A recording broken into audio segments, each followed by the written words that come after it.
discarded as a whole, because I have used the word patently false. He has deposed certain things which were patently false and some things which were supporting the prosecution case. ध्यान रहे, हम जब किसी को oath दिलाते हैं तो क्या कहते हैं?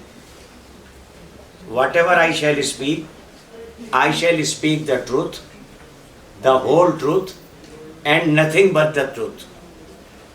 Nothing but the truth में क्या होता है कि जी मारा तो इसी ने था, लेकिन अगर ये मारता नहीं ना उसको तो ये मारा जाता. ये nothing but the truth है. A killed B. Now he has come to depose regarding this incident. तो वो कह रहा है जी कि मारा तो A नहीं था, लेकिन अगर वो B को नहीं मारता तो B जो है A को मार देता. Now this is nothing but truth. Whole truth means half truth should not be there. आधी बात कह के आप रुक गए और आधी जो है छोड़ दी. Half truth is more dangerous than telling a lie. It can create havoc. इसीलिए यहां से एक सवाल उठा. He is deposing in certain matter which are patently false. Any man with a common sense can decipher that he is telling a lie at this moment. And now he is in other manners he is supporting the prosecution case.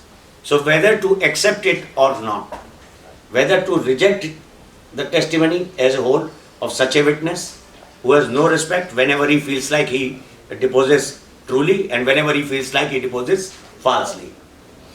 So is this such a witness is reliable as per definition of the Evidence Act given in the Evidence Act, right? So if you have the pen and paper, you may note down. There is a famous doctrine, falsus, F-A-L-S-U-S, falsus in uno, U-N-O, uno, falsus in omnibus. Falsus in uno, falsus in omnibus.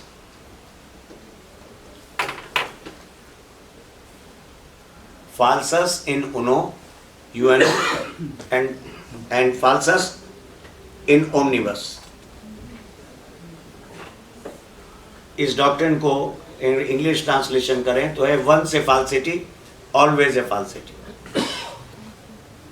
Once a falsity, always a falsity.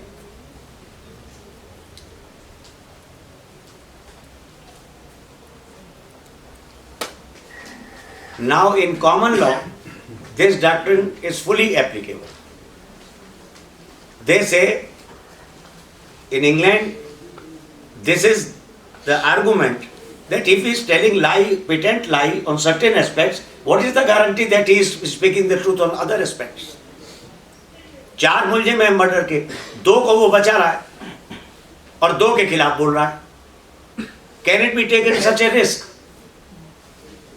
They said this doctrine is fully applicable. Once a falsity, always a falsity. Reject his testimony at all. This is common law. But remember, in India we have not adopted this doctrine at all. हम पुराने जमाने में वो छाछ होता था, उसमें चावल धान रख करके उसे छानेंगे, भूसा उड़ाएंगे और दाने अपने पास रहने देंगे. We have to decipher, we have to separate the chaff from the grain. This is, no court is justified in discarding his testimony at all, in totality. Whatever can be relied, it can be accepted. And whatever is to be discarded, if it is not approaching the mind of the judge or mind of a lawyer or mind of a common man, having common sense, that this particular portion is a false portion, it should not be relied or accepted, right?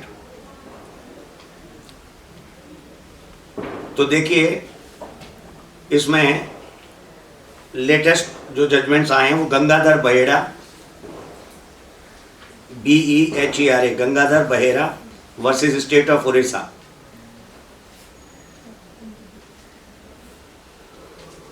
JT, that is judgment today, 2002, volume 8, Supreme Court, page number 135.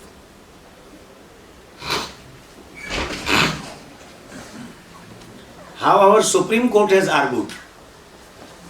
अभी मैंने common law का argument तो कर दिया. What is the hell guarantee that on alleged deposition of his truthfulness can be relied when is otherwise false on certain aspects? Their argument is like this, but our Supreme Court says witnesses just cannot help in giving embroidery to a story. Embroidery समझते हैं ना, कशीदाकारी होती है, एक एक सुई से धागा निकाला जाता है. Witnesses just cannot help in giving embroidery to a story. However true in the main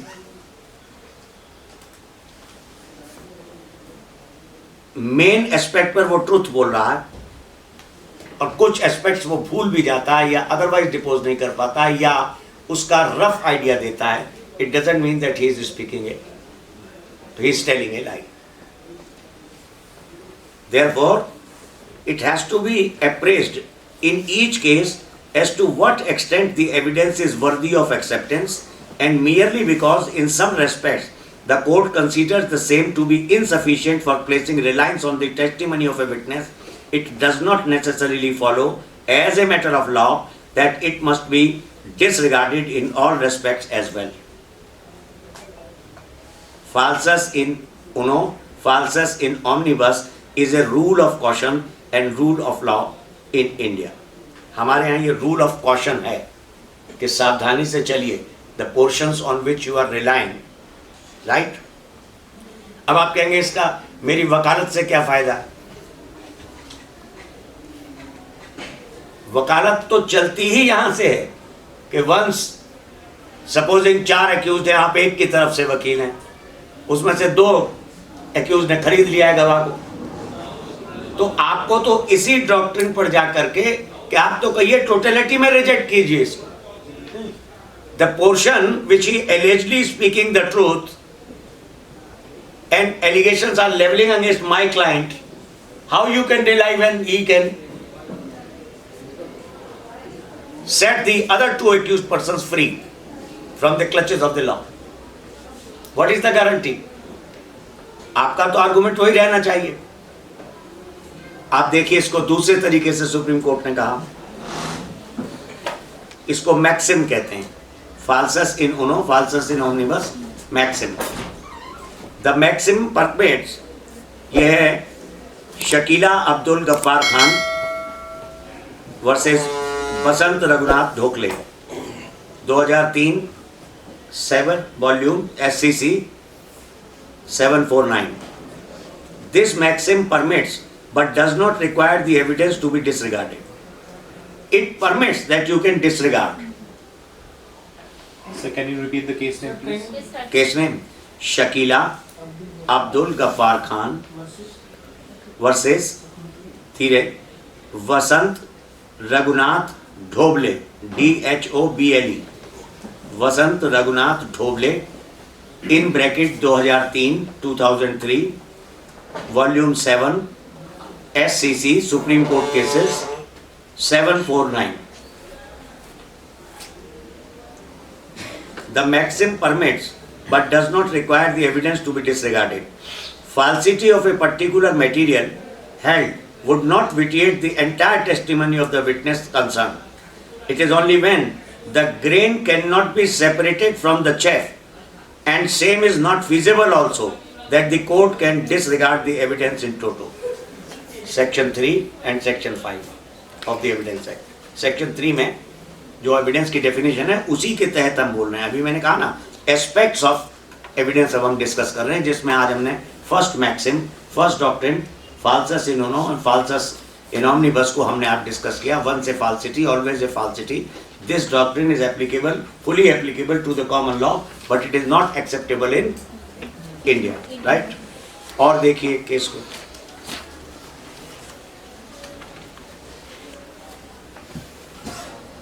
Ram Narayan versus State of Haryana,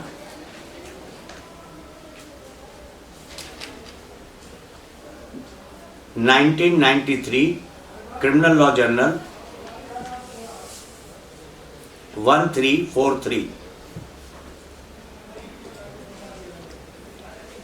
The Supreme Court says the court should uphold the prosecution case to the extent it is considered safe and trustworthy. The mere fact that the evidence of the prosecution witnesses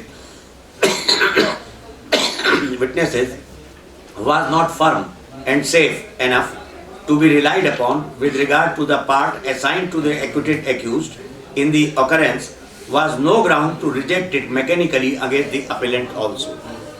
देखिए, अभी जो बात मैं कह रहा था कि आप तीसरे मवक्किल की तरफ से 2 के खिलाफ 2 ने खरीद लिया, अब वो 2 के खिलाफ तो हॉस्टाइल हो रहा है और 2 को वो इम्प्लिकेट कर रहा है। यहाँ सुप्रीम कोर्ट ने आपकी इस दलील को भी नकार दिया, नेगेट कर दिया। क्या कहते हैं? merely that falsity, the portion of falsity has acquitted the 2 accused, but he has deposed fully against the appellant. The appellant has got no right to claim any relief from us. It is to be accepted. And they clearly says falsus in uno and falsus in omnibus is a doctrine which is not applicable to India. We will see each case how far a portion which is relevant, which is trustworthy, can be accepted in the evidence. And the other accused against whom this evidence has been accepted cannot claim any relief or cannot complain that he is speaking if falsity against other persons who have been acquitted, and now you are just putting me to gallows on the evidence of a person on whom reliance cannot be placed, because he is blowing hot and cold in the same breath. कुछ को कहता मना करता है, कुछ को कहता है कि ये थे। क्लियर? आगे देखिए, Rangilal versus state of UP,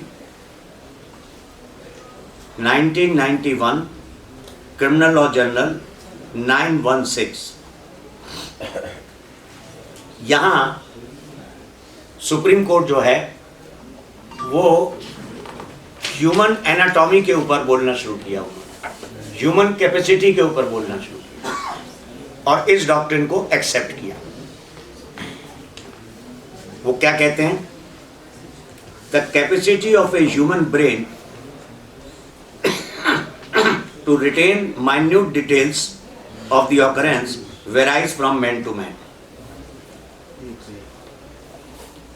These contradictions do not cast reflection upon the evidentiary value of these witnesses. अब एक ने कह दिया वहां फलाना भी था, एक कहना भूल गया कि वहां फलाना नहीं था। It does not mean that any reflection can be cast upon the evidentiary value of such a witness. Cases are not uncommon when in the heat of the moment some persons are added in the array of the accused, although they were not actually involved in the occurrence. Case कहाँ का है? State of UP. ध्यान रखिएगा, UP में आज भी 302 की जमानत जो है आराम से मिलती है। हमारे दिल्ली में 302 की कोई जमानत नहीं देता नीचे की कोर्ट, वहाँ आराम से देते हैं। कौन सा केस है जिसमें जमानत नहीं मिलती यूपी में? दैट इज 395, डकैती। डकैती में वहाँ जमानत नहीं देते हैं, कत्ल में आपको आराम से मिलती है। क्यों? कि there is so many judgments of the Allahabad High Court that there is a tendency of the villagers to rope in all the persons of the opposite party in the village if a murder takes place. वो murder में ऐसे फंसाते हैं जैसे हमारे यहाँ किसी आम झगड़े के अंदर 4 का नाम और ले देते हैं, जी वो भी था मीटिंग में, वो भी था। वहाँ मर्डर में ऐसे फंसाते हैं और आदमी सालों साल जेल में रहता है। यूपी की हालत तो बिहार की हालत खराब है इस मामले की। इसलिए उन्होंने ह्यूमन ब्रेन की बात की यहां पर सुप्रीम कोर्ट ने। The duty of the court is to separate the grain from the chaff and appreciate in each case as to what extent the evidence is worthy of acceptance. Right? ये Ram Udgar Singh versus state of Bihar, AIR 2004, Supreme Court, page 2477।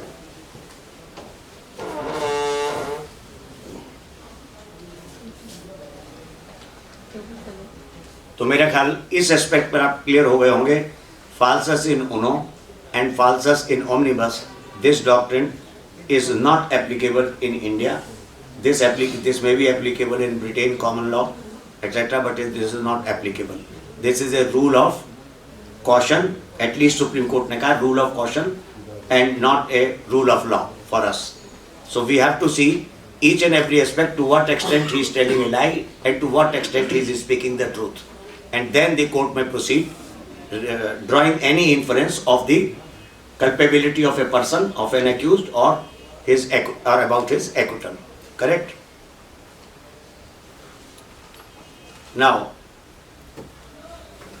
Evidence act में हमने पढ़ा था all the statements and all the documents, यही तो पढ़ा था। तो ये आपने सुना होगा कि मुल्जिम का बयान लिखा जाता है। कौन से सेक्शन में लिखा जाता है मुल्जिम का बयान? एनीवन? हाँ, कोर्ट के अंदर या पुलिस द्वारा? अब ये तो आप बताओ, मैंने तो पूछ दिया सब। कोर्ट के अंदर 136 में 37 में कर हैं? 137 में कोर्ट के अंदर यस 137 में यस हैं? काय का? एविडेंस एक्ट का यस 137 एविडेंस एक्ट एग्जामिनेशन चीफ हैं? Examination in, chief. अच्छा ये भी ठीक है। कोर्ट में तो भाई 100 उसमें लिखा जाता है मुल्जिम का बयान।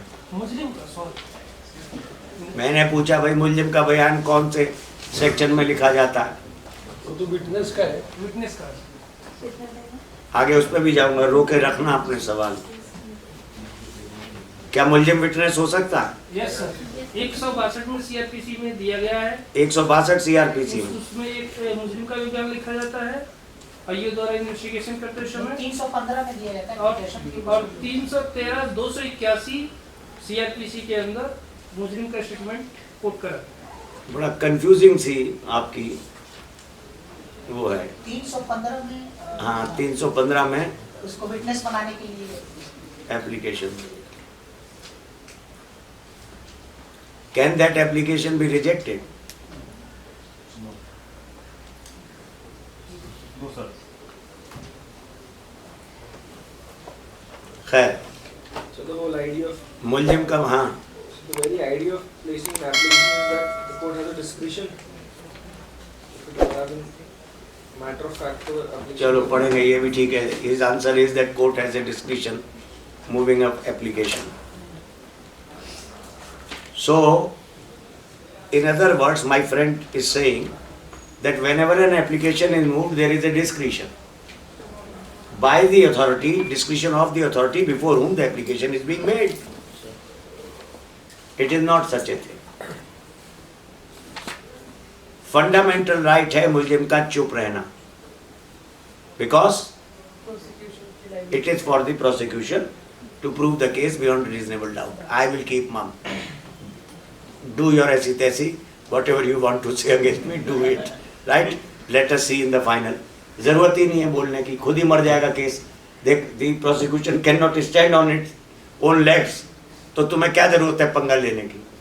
इसको कहते हैं जब मुल्जिम ज्यादा वो करता है, बोलता है कि आ बैल मुझे मार। एक और वो होती है, हमारे एक उस्ताद थे TCRE में, वो PDY SP थे, प्रोसिक्यूशन डिप्टी सुपरिटेंडेंट पुलिस से के पद से रिटायर हुए थे। पहले जो प्रोसिक्यूशन था वो पुलिस के अंडर में ही था, पंजाब पुलिस रूल्स में भी उस समय पर प्रोसिक्यूटिंग सब इंस्पेक्टर होते थे और एक प्रोबेशनरी सब इंस्पेक्टर होते थे। Probationary sub inspector law and order के लिए जाते थे, प्रोसिक्यूटिंग सब इंस्पेक्टर प्रोसिक्यूटर बनते थे कोर्ट के अंदर। तो वो यही कहा करते थे कि वकील जोर जोर से बोल रहा था अदालत में, मवक्किल बड़ा कुछ के मेरे वकील साहब तो आज चढ़ गए राशन पानी लेके। वो कह रहा इसे गाली बहुत देते थे, इसे पता नहीं सारे तेरी माँ कहती तेजी हो रही है।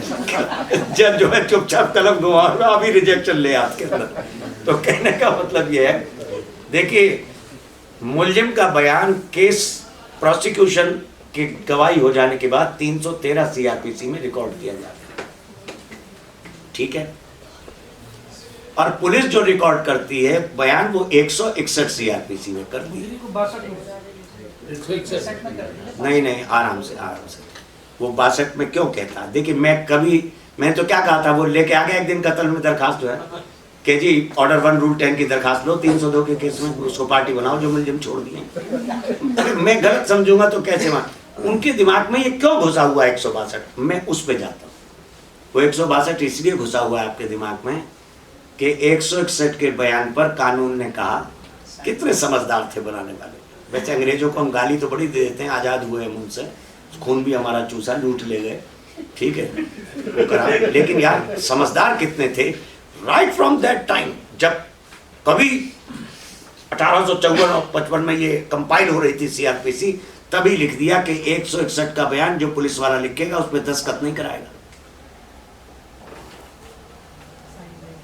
क्यों नहीं कराएगा दस्तखत एनीवन? अरे लॉजिक होना चाहिए ना किसी लॉ के पीछे। लिख दिया, आप मत ही ना बोलो, ठीक है। हाँ, अरे भाई क्यों नहीं कराएगा दस्तखत 161 के बयान पे गवाह के? अगले का तो आदमी मर गया कत्ल में, तो उसके बयान पे दस्तखत भी नहीं ले रहा, क्योंकि बनाने वाले हमारी भारतीय पुलिस सेवा को जानते थे। उनका अगर इसके दस्तखत कराए तो मोस्ट हीनियस केस जो है वो 3 घंटे के अंदर ठोका पीटी करके तैयार लो जी, चार्जशीट बन गई। 4 को पकड़ के लाए, पार्क में उठा करके दे लट दस्तखत कर दिया खाली कागज और लिख दिया बयान उसके ऊपर। अब सारे तू मरे चला साहब। पुलिस की एट्रोसिटीज से बचाने के लिए, हाई हैंडेड तरीकों से बचाने के लिए 161 का बयान लिखेगा और उसमें ओथ प्रजम्पशन है कि उसने ईमानदारी से सच बयान लिखा होगा, ठीक है। तो उसने कहा ये नहीं माना पुलिस वाला, फिर क्या कर लोगे जी? दस्तखत कराने से नहीं माना, तब उन्होंने 162 सीआरपीसी बनाया कि यदि किसी ने 161 के बयान पर दस्तखत करा लिए हैं तो वो 162 सीआरपीसी से हिट होंगे, जिसमें लिखा हुआ है कि those statements will not be relied, will not be taken at all in the evidence, right? CrPC को भी बुनना सीखे। जैसे आजकल तो तुम रेडीमेड ले आते हो मॉल में जा करके, पुराने जमानों में औरतें दोपहर बाद बैठा करती थी, स्वेटर बुना करती थी, और एक बूढ़ी उनके बीच में गाइड रहती थी कि अम्मा जी अब ये मुड्ढे तक आ गया, मुड्ढा माने आर्मपिट से नीचे, आर्मपिट के बगल में, ये मुड्ढे तक आ गया, आप क्या करूं? कहते हैं अब इसमें 6 सिलाई डाल ले, 40 फंदे उधर से उठा ले, 60 इधर को छोड़ दे। ये लॉ जो है कुछ नहीं है, फंदे उठाना, फंदे ऊपर। काश किसी ने स्वेटर बुनना सीखा होता। हमारे जमाने में हमें देखने को मिला था, अम्मा हमारी रोटी नहीं देती थी हमें स्कूल से आने पे, क्योंकि वो पड़ोसियों के साथ स्वेटर बुन रही थी अम्मा। और चूंकि वो गाइड थी, उसे पता था कि कहाँ फंदे गिराने और कहाँ फंदे उठाने हैं, कि गला कैसा लेगी, वी शेप लेगी कि गोल लेगी। गोल लेगी तो 8 सिलाई कर ले, 8 सिलाइयों पे फिर गला चलता था, जो गोल वाला बनता था। बड़ा मुश्किल होता है गोल गला बनाना, वी शेप का तो फिर भी आसान है, यहाँ तक बुन लो फिर आगे से वो ले जाओ। अभिप्राय ये बात कहने की आती कि 162 में कहा उन्होंने कि signed statement will be hit and will not be accepted. तो पता चला यार एफआईआर भी तुम्हें तो बयान ही तो लिखते हो। अरे एफआईआर में भी तो किसी का बयान लिखते हैं, वहां साइन होते हैं। ये क्या तमाशा है? वो एफआईआर क्यों नहीं 162 सीआरपीसी से हिट होती? वो तो कंप्लेनेंट अभी आप भी लिखवा रहे हैं। किसमें? उसमें कौन है? 161 में मान लीजिए एक ब्लाइंड लाश मिली मुझे, पार्क के अंदर एक लाश मिली, सिर यहाँ पड़ा हुआ था, धड़ कहीं पड़ा हुआ था, वो ले आए, आदमी का पता नहीं है। 3 महीने बाद पता चला, एक आदमी कहता है कि मैंने देखा था इसका कत्ल। तब तक तो एफआईआर दर्ज हो चुकी होती थी। उसका तो तुम 161 के बयान पे साइन नहीं कराओगे। अगर वो शुरू में आ गया होता कंप्लेंट कि yes I have seen this murder, how this body has been mutilated, right, तब आप कहते हैं जी वो दस्तखत करा सकता। अरे भैया 154 सीआरपीसी में ही लिखा हुआ है, कानून को नहीं काट सकता। There is no bar against an statute, and that's why this is mentioned that 154 statement on which the FIR is being registered shall be signed by the informant. What है? He may be a complainant, He may not be. He may be mere informant. Informant can be anyone. He may not be a victim. Correct? तो अब मुलजिम का जो बयान लिखा जाता है सबसे पहले, हाँ एक और बात इनकी रह गई, वो क्लियर करता चलूं। एक जान को मेरी आपत्ति थोड़ी करी है, यहाँ आदि तो सीआरपीसी डिस्कस हो रही है कि वो मुलजिम की भी बात लिखता है। वो भाई साहब ने पीछे कही थी, पुलिस वाला मुलजिम की भी बात लिखता है। क्या लिखता है वो? हमसे गलती हो गई, कोई डिस्क्लोजर कह रहा है। नहीं, फिर अगर मैंने कहा हो गलती हो गई आपसे तो आप कहो बात में। मैं कभी गलत कहता ही नहीं किसी को। क्यों? कि दूसरे को गलत कहने से पहले आप अपने ऊपर सोचिए कि आप कितने सही हो। इसलिए कभी गलत ना कहो दूसरे को। करा जी पिटवा हो गया तो हमारे वकीलों तो बिल्कुल नहीं चलता, मार साले के दो पहले ही हाथ छोड़ते हैं, एकदम जिसे कहते फिर कहते न माने गलत। वो ये है कि कुछ ने बीच में कहा डिस्क्लोजर लिखता है, कुछ ने कहा कन्फेशन लिखता है, इधर से ऐसी आवाजें आई हैं। कन्फेशन डिस्क्लोजर वगैरह आगे आएंगे, ठीक है, जब हम अभी 18 से पढ़ना शुरू करेंगे एविडेंस एक्ट को, तब इसमें डिटेल में ले जाऊंगा। तो मुलजिम का इंटेरोगेशन होता है, कभी भी उसका बयान नहीं लिखा जाता। इंटेरोगेशन को पुलिस वाला चाहे तो रिकॉर्ड कर सकता है, और वो 2 लाइन की होती है जनरल केसेस में। वो लिख दिया मैंने यूं करके इसकी जेब काटी थी, मुझसे गलती हो गई, माफ कर दिया जाए, हो गया इंटेरोगेशन। इंटेरोगेशन में कन्फेस करवा देता है उससे। तो वो इंटेरोगेशन करता है, और इंटेरोगेशन भी पुलिस रूल्स के तहत करता है। सीआरपीसी में अरेस्ट से पहले की पावर है, 162 सीआरपीसी में नहीं करता। ठीक है कि नहीं? तो ये जो 313 सीआरपीसी में बयान लिखा जाता है, ये क्या स्टेटमेंट है? स्टेटमेंट ऑफ एक्यूज्ड है। He is put certain questions regarding the incriminating evidence against him which has come on the record, that what he has to say. And remember, it is without oath. No oath can be administered to him. And if no oath can be administered to him, then he has been given a license to tell a lie. चुप रह सकता है, झूठ बोल सकता है, different defences ले सकता है, वो कुछ भी जवाब दे सकता है 313। करेक्ट?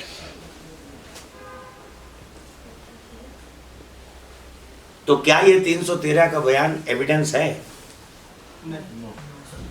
हैं?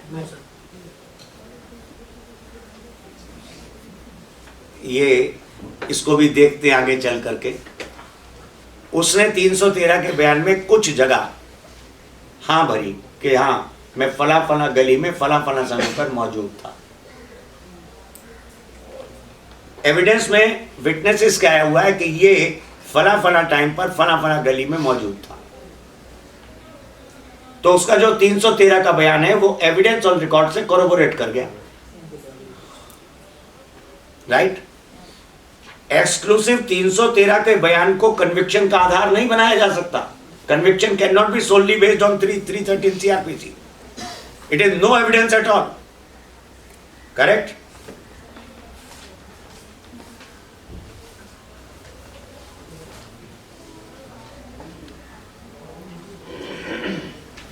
इसमें 2010 सुप्रीम कोर्ट ने डिस्कस किया है सिद्धार्थ वशिष्ठ मनु शर्मा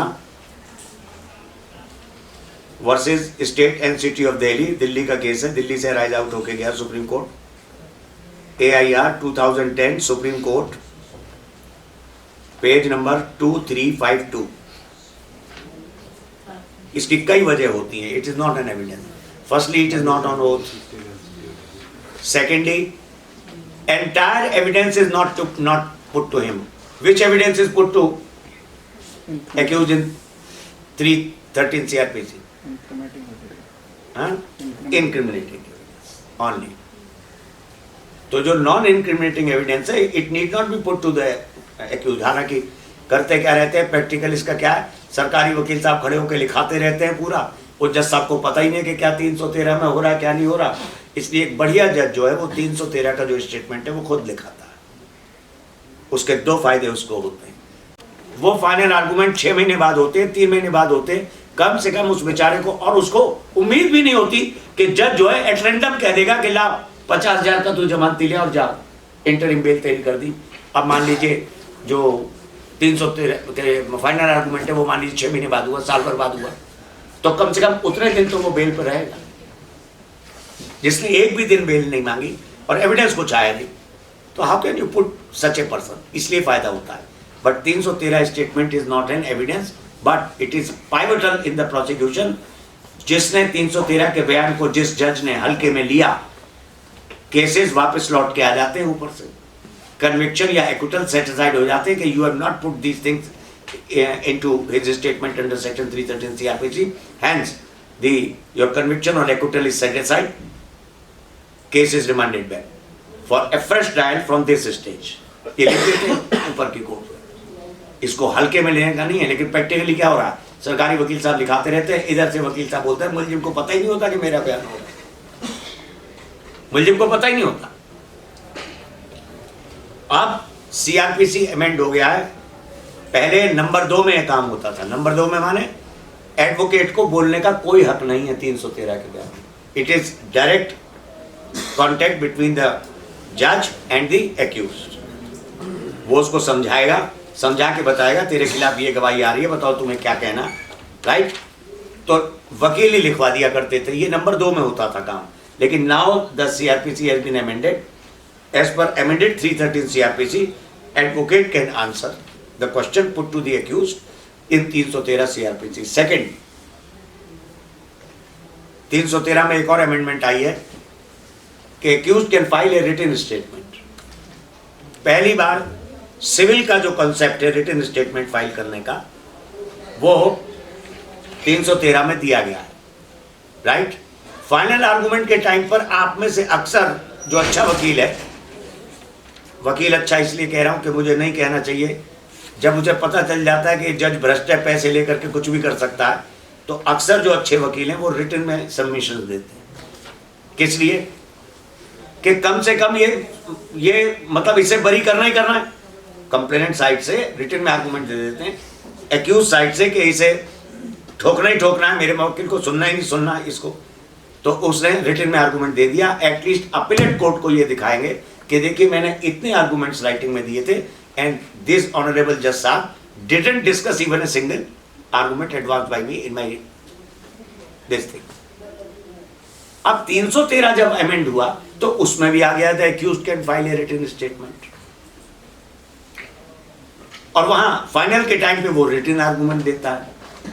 तो ये रिटन स्टेटमेंट और रिटन आर्गुमेंट में क्या फर्क है, और क्या रिटन स्टेटमेंट वो अगर दे रहा है तो क्या वो उसमें मान लीजिए मुलजिम गलती से क्या डेलिबरेटली भी अगर कोई ऐसी बात कह गया तो क्या वो मुलजिम के खिलाफ इस्तेमाल की जा सकती है? जैसे 313 का बयान मुलजिम के खिलाफ इस्तेमाल नहीं किया जा सकता, तो उससे रिटन स्टेटमेंट अगर दी है तो क्या वो मुलजिम के खिलाफ इस्तेमाल की जा सकती है?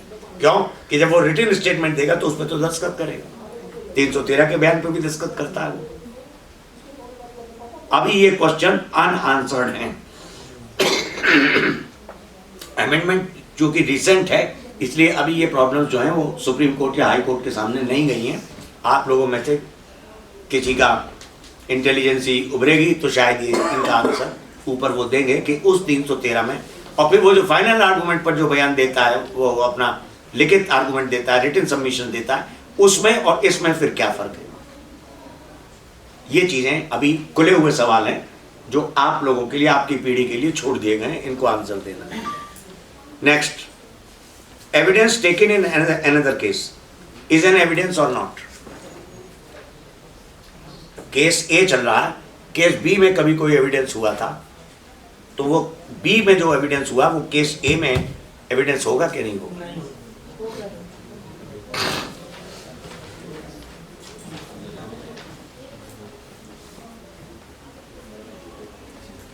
तो इसका आंसर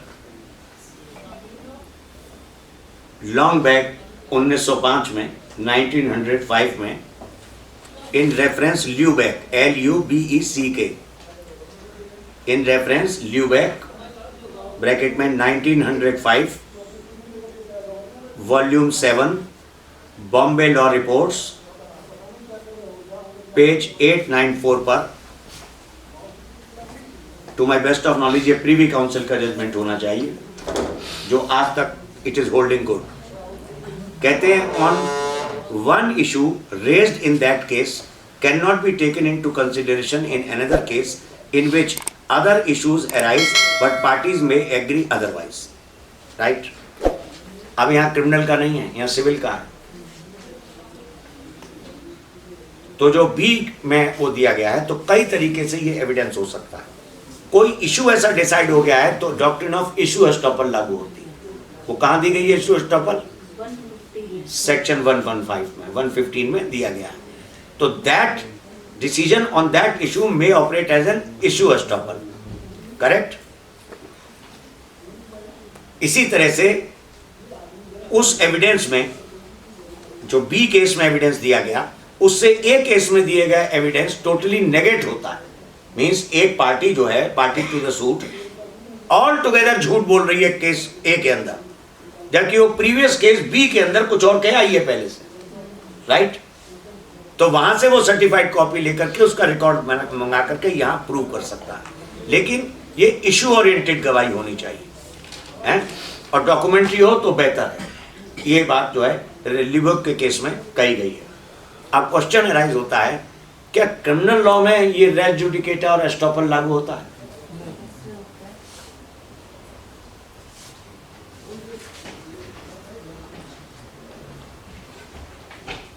ये सोचने की बात है। उम्रें गुजर जाती हैं, जो सवाल आपसे पूछे जा रहे हैं। शर्मा जी, अब आपका भी शामिल हो जाएंगे इस सवाल में। क्या क्रिमिनल लॉ में रेस जुडिकेटा और इशू एस्टॉपल, जो सिविल की डॉक्ट्रिन्स हैं, वो लागू होती हैं या नहीं? Yes sir. ये मैं बता दे रहा हूँ। उम्रें गुजर जाती हैं इनके आंसर्स खोजने में, और ये मिल नहीं पाते। आज से बहुत पहले जब चार्जशीट फाइल की जाती थी तो ऐसा होता था, 399 402 आईपीसी का केस बनाते थे। क्या होता है 399 402? डकैती में मदद करना या उसका वो करना। डकैती में मदद का तो कोई सेक्शन ही नहीं है। देखो, डकैती जो है वो 5 जगह पर पनिशेबल है। कितनी जगह? Attempt to dacoity is punishable under section 395। Real डकैती again punishable in 395। assembling for the purpose of डकैती 399, right? Preparation for डकैती 402। इसी तरह retreating with the booty of the डकैती, हाँ, belonging to the gang of dacoits. belonging to the gang of dacoit कहाँ पर है? Sir, 399. वो सर 399 तो वो है भैया, assembling for the purpose of डकैती। belonging to gang of डकैती अलग है। 412, 413, 414, 415 आईपीसी में से देखो, उनमें मिलेगा ही कहीं। 402 is assembly and 399 is preparation. Preparation is 399, right. 402 is assembly. तो उसमें क्या दिखाते थे ये पुलिस वाले कि अभी पता चला ना कितनी आगे जाना है और कितना वो करना है। और ये सब बातें जो यहाँ चल रही हैं वो बिल्कुल प्रैक्टिकल रियलिटी है। 399 402 में इतना पुख्ता केस बना के लाते हैं, तोड़ना मुश्किल हो जाता है जब तक कि कंट्राडिक्शन लेना या वो लेना। तो ये क्या करते थे, 2-3 के 5-7 पकड़ लिए, 2-3 के हाथ में पिस्टल दिखा दिया, एक के हाथ में चाकू दिखा दिया, एक के हाथ में कुछ दिखा दिया, और 399 402 की डकैती की योजना बना रहे। वो जो पास वाला बैंक था उसमें जाना था इनको डकैती करने के लिए, केस बना रहा है। और ये करते क्या थे पुलिस वाले कि मेन तो बना दिया 399 402, और जो उसके ऊपर से आर्म्स निकला उसमें 25 आर्म्स एक्ट के केस दर्ज कर दिए।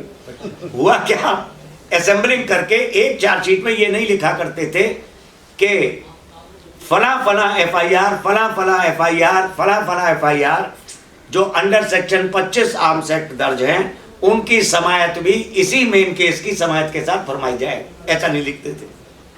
वो हुआ क्या कि जब चार्जशीट फाइल हुई तो 25 आर्म्स एक्ट के केस तो चले गए मजिस्ट्रेट के यहाँ, और 399 402 का केस चूंकि सेशन ट्राइबल है वो चला गया सेशन कोर्ट में। समझिएगा,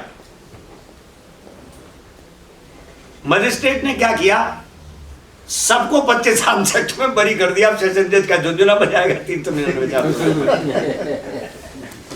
magistrate is a competent court of law so far as 25 trial of 25 arms act is concerned. He is acquitted.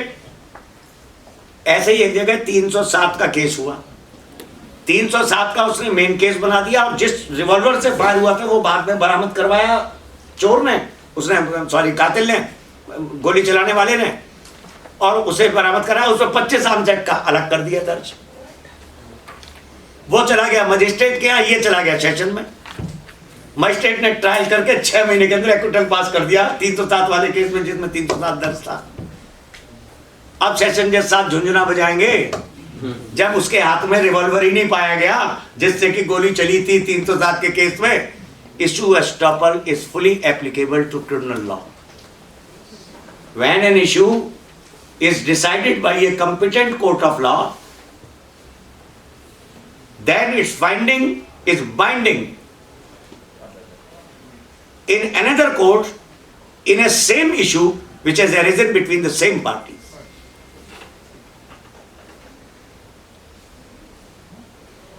तो इसमें मेरे को भी ध्यान नहीं था कि ऐसी बात आ जाएगी, मैं ले आऊंगा। 3 जजमेंट्स सुप्रीम कोर्ट ने बड़े दिए हैं इसके ऊपर, जिसमें रेस जुडिकेटा और इशू एस्टॉपल को एप्लीकेबल माना है। जैसे बहुत ये होता है, एक आदमी के खिलाफ 2 केस दर्ज हुए, 2 केस दर्ज हुए, तो एक केस जो बाद वाला था उसमें उसने दलील ली, प्ली ली that I am a juvenile. Session जज ने इंक्वायरी होल्ड करी and he was found a juvenile. इस case was remanded back to juvenile justice board, जो है जो भी juvenile justice court.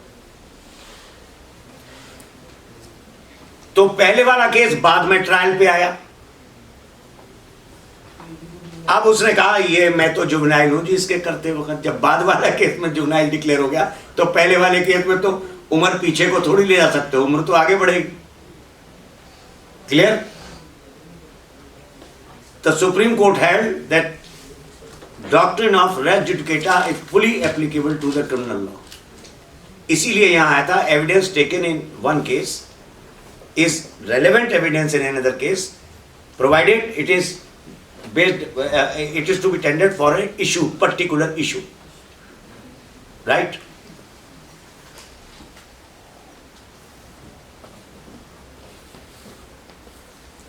Now, a deed is required to be registered under section 17 of the Registration Act. Right? Now, an unregistered deed is an evidence or not? आजकल हो गया नहीं होगी हैं? अभी दिल्ली रजिस्ट्रेशन एक्ट 2001 के बाद agreement to sell unregistered deed को आगे पढ़ा नहीं जाएगा। 2001 में आ गया, उसके हिसाब से 49 को अमेंडमेंट कर दिए और 49 अमेंडमेंट के बाद रजिस्ट्रेशन एक्ट 49 में अमेंडमेंट किए कि on agreement to sell GPA जितने भी है तो अगर रजिस्टर्ड नहीं है तो पढ़ा नहीं जाएगा। ओनली अगर स्पेसिफिक रिलीफ, मान लीजिए सेल डीड अनरजिस्टर्ड है तो पढ़ी जाएगी। सेल डीड तो एग्रीमेंट सेल डीड रजिस्टर्ड नहीं है तो पढ़ा नहीं जाएगा। मैंने इनके साथ बैठ करके 100 रुपए के कागज पर सेल डीड कर ली। Who stops me? Is there any law who stops me? 2001 amendment करने वाले सेल डीड को कहते हैं पढ़ना। तो ये है प्रॉपर्टी ट्रांसफर होगी कि नहीं होगी, एविडेंस तो आएगी। एविडेंस तो unregistered deed is an agreement or not, is an evidence or not? 49 में बात कर जाऊंगा। किसमें? 49 रजिस्ट्रेशन एक्ट में। 49 रजिस्ट्रेशन एक्ट जो अब अमेंड हुआ है ना, उसी में तो बाहर कह रहे हो आप? जी। हाँ, उसमें बाहर कर देंगे, वो पढ़ा नहीं जाएगा। ट्रांसफर बार हैं? ट्रांसफर बार है वो, मैं समझ रहा हूँ बात। अगर कोई आदमी गए, 2 आदमी ने एग्रीमेंट करा था, वो तो एविडेंस सही है, करा था कि उसके कंसीक्वेंसेस कुछ क्या है। एक सेंटेंस बोलता हूँ, you might have paid the money but possession doesn't passes into the property. Yes, possession word जो है वो उसके बहुत मीनिंग है, राइट? तो unregistered deed not allowed to be produced in evidence but can be used to explain the character of the possession, that is for a collateral purpose. याद रखिएगा, unregistered deed is an evidence not for main transaction but for collateral purpose. Yes. For example, जैसे इसी case में लीजिए कि एक unregistered deed को पेश किया गया तो वो बताएगा कि नेचर ऑफ पोजेशन क्या था, कमर्शियल था, रेजिडेंशियल था या और किसी तरह का पोजेशन था। पोजेशन की नेचर को एक्सप्लेन करने के लिए आप एविडेंस में इसको टेंडर कर सकते हैं, लेकिन इससे सेल हुई, ओनरशिप ट्रांसफर हुई कि नहीं हुई, इसके लिए आप जो है वो नहीं कर सकते। समझ गए आप? Possession not to be confused with ownership, ये ध्यान रखिएगा।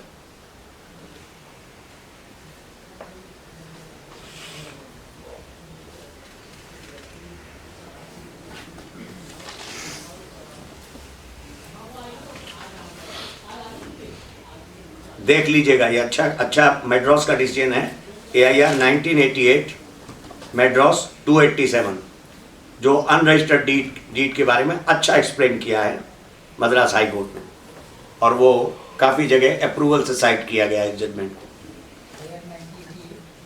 हाँ, AIR 1988 Madras page number 287 is dealing with unregistered deed, whether an evidence or not. And if it is evidence, then for what purpose? For a collateral purpose, it can be used as an evidence. Now next, a judge statement, जज के deposition evidence है कि नहीं है?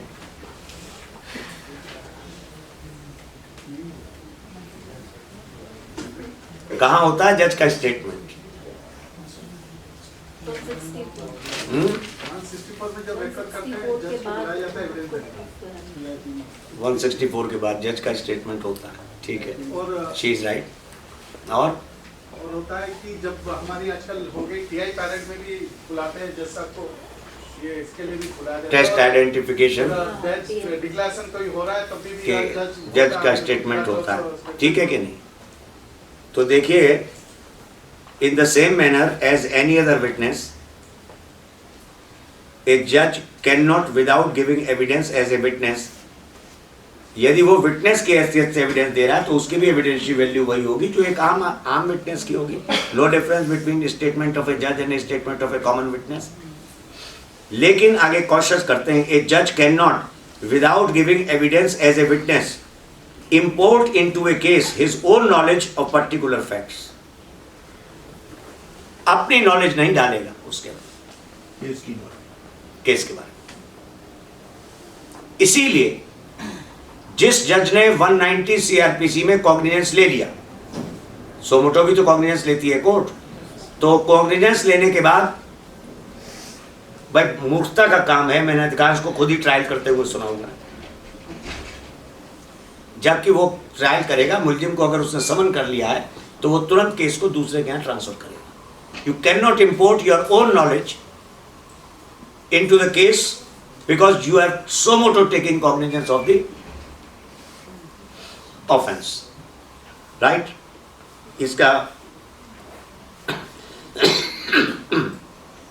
Privi Council में Har Prasad HUR PUR SAD Har Prasad versus Shiv Dayal SHEO Shiv Dayal in bracket 1876 volume number 3 Indian Appeals 259, ये Privy council का distinction है।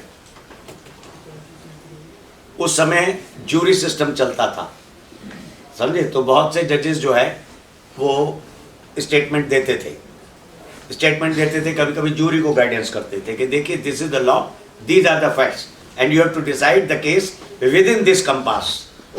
और उसमें कभी कभी वो अपनी पर्सनल नॉलेज को इंपोर्ट कर लिया करते थे कि I have advised the jury like this, still the jury has gone against my advice. ये पर्सनल नॉलेज को इंपोर्ट करने के खिलाफ ये प्रीवी काउंसिल ने इंडियन अपील्स में फैसला दिया।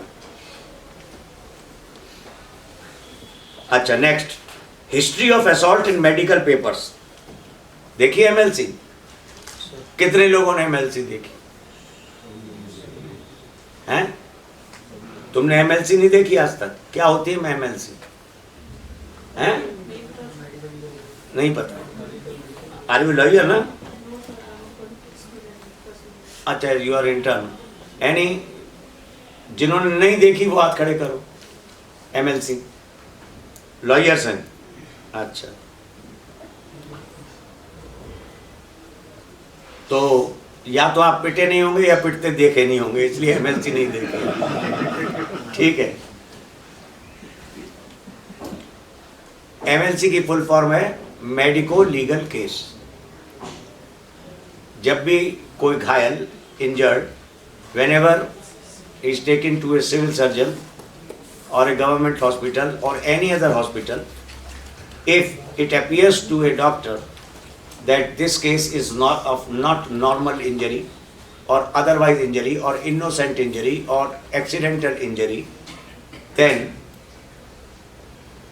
he makes a medico-legal case and is bound to report the matter to the police. He cannot hush up.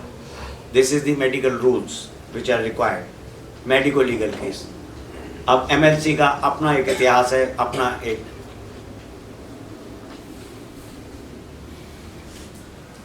History है, अपनी एक लीगल सैंक्टिटी है, और दुख ये है कि बहुत सौ ने MLC देखी नहीं है। क्या क्या इंग्रेडिएंट होते हैं MLC में? एनीवन? नेचर ऑफ इंजरीज हैं? पहले तो उसमें डिटेल भरा जाता है जिसको चोट लगी है। अच्छा, डिटेल भरने के बाद से हाँ, उसके बाद से उसकी हिस्ट्री भरी जाती है कि कैसे कैसे क्या क्या चोट लगी है, कहाँ लगी है, ठीक है, और जो वाउंड्स होते हैं या जो भी चीजें होती हैं, हाँ, उसके नाप जोख के हिसाब से वो लिखी जाती है। ठीक है, उसके बाद से वो अपना प्रिजम्पशन देता है उसमें क्या है से हुआ। अच्छा, सबसे बड़ी चीज है टाइम कब टाइम। लेकर आए, कब उसने एडमिट हुआ, ये टाइम बड़ी इंपॉर्टेंट होती है। सर उसमें सपोर्टिंग डॉक्यूमेंट्स होते हैं, जैसे एक्सरे हो गया, CT स्कैन होता है, जो सपोर्टिंग एविडेंस होते हैं। brought by a person। Brought by, ठीक है। तो बहुत सी चीजें हैं। हाँ, उसके पल्स और BP हाँ, दोनों चेक किए जाते हैं, सब ठीक, उस समय कितना रहा है। ठीक है। तो सबसे पहले MLC में एक MLC का नंबर होता है, तुम उसे फाड़ के ये नहीं कर सकते कि दूसरी बना। अगर ये कैंसिल होगी तो इसकी रिपोर्ट ऊपर तक जाएगी, और रूल्स प्रोवाइड करते हैं एडमिनिस्ट्रेटिव साइड के कि it is to be reported to sessions जज आल्सो, कि ऐसे ऐसे ये MLC डिस्ट्रॉय करनी पड़ी इन सर्कमस्टांसेस के लिए। MLC का फॉर्म की बात कर रहा हूँ। इसके बाद उसमें होता है पेशेंट का नाम, उसकी उम्र, उसका सेक्स, इसके बाद उसका, तब रिलीजन भी लिखा जाता था पुरानी MLC में, आजकल डिलीट कर दिया गया है। फिर उसका एड्रेस, और फिर लिखा जाता है ब्रॉट बाय, वो खुद चल के आया है या उसे कोई लेके आया है, उसका डिस्क्रिप्शन होगा। इसके बाद लेफ्ट हैंड साइड पर वो लिखेंगे date and time of the arrival of the patient, date and time when he was discharged or otherwise referred for further treatment। इस तरह के कॉलम्स लेफ्ट हैंड साइड पर होते हैं। फिर बीच में जो उसको मेडिकल एड दी गई, जो डिटेक्ट किया गया, फिर उसके जब ब्रॉड बाय लिखा जाता है, ब्रॉड बाय के बाद एक कॉलम बिल्कुल स्पेसिफिक होता है, एलिज्ड हिस्ट्री, लाने वाले ने बताई, किसने दी, या जो पेशेंट था वो खुद बोलने के काबिल था, उसने बोल करके बताई कैसे से फलाने ने लाठी मार दी या गोली मार दी या चाकू मार दिया, या कैसे डॉक्टर को पता चला कि ये क्या हिस्ट्री है। एक आदमी अस्पताल में फेंक के भाग गया तो ब्रॉट बाय तो आया ही नहीं रिकॉर्ड पे, और वो आदमी बेहोश है, खून बह रहा है सारी बॉडी के, कई तरीके के घाव और जख्म हैं। तो doctor, body found in hospital unattended by anyone, cognizance taken, these injuries were found on his person, as and when he will regain his senses the alleged history will be written। वो उसमें अपना description दे देगा बस, and the police has been informed accordingly। Correct? अब फिर जैसा कि उन्होंने बताया BP पल्स वगैरह लिखेगा, फिर इसके बाद व्हाट आर द इंजरीज वो लिखेगा, फिर राइट हैंड साइड पर लिखेगा अगर कोई ट्रीटमेंट दिया गया है, और आखिर में सबसे नीचे वो लिखेगा, लेफ्ट साइड पर लिखेगा नेचर ऑफ इंजरी, और राइट साइड पर क्या लिखेगा? Nature of weapon, poison etcetera used. Left side पर क्या लिखेगा? नेचर ऑफ, और राइट साइड पर क्या लिखेगा? Weapon of offence, poison etcetera etcetera. Right, ये कॉलम है जो एमएलसी के अंदर होते हैं। अब मान लीजिए एक आदमी है, वो खुद ही घायल है, खुद ही उसको उसका भाई अस्पताल लेके गया। अब भाई भी बोलने के काबिल है और घायल भी बोलने के काबिल है, और एलिज हिस्ट्री में लिखा हुआ है बीटन बाय सम पर्सन्स, और एफआईआर में लिखा रहा है रामलाल भी था, श्यामलाल भी था, फलाना था। एफआईआर तो भाई अस्पताल से जब इंफॉर्मेशन थाने में पहुंची तब आईओ आया, तब उसने एफआईआर लिखी। उससे पहले तो आपको डॉक्टर को ही बताना चाहिए था कि रामलाल भी था, श्यामलाल भी था, फलाना भी था, और ऐसे ऐसे मुझे इस तरीके से चोट आई है। एलिज हिस्ट्री ऑफ असॉल्ट, तो क्या सैंक्टिटी रह गई एफआईआर की? आफ्टर थॉट हो गया।